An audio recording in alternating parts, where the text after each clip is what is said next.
आमामा के ग्रेजुएसन गर्नुभयो क्या मम्मीले त बुढेसकालमा खै हात होला नि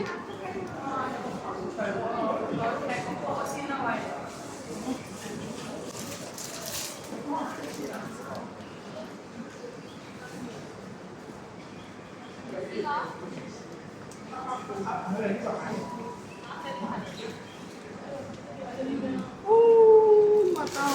कस्तो भाग्यमानी रहेछु नि मेरो छोरीको नातिनीले मास्टर डिग्री पास गर्यो अनि आज ग्रेजुएसनमा हामी फोटो खिच्न आएको टोपी लाउनु आएको टोपी उडाउनु आएको कस्तो भाग्यमानी हेर्नु नि म त नातिनी कस्तो जुरेको रहेछ मलाई पनि फोटो खिच्नु कि मभन्दा बहिनीहरू भाइहरू धेरैजना मरिसक्यो म किन मर्दिनँ भनेको त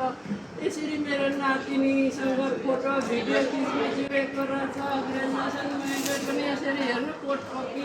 पढ्नु पाएको रहेछु र म त नमरेको मेरो नातिनी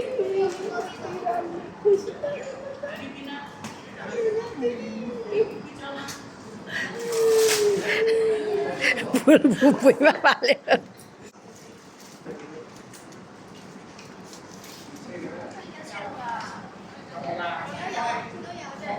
Vâng.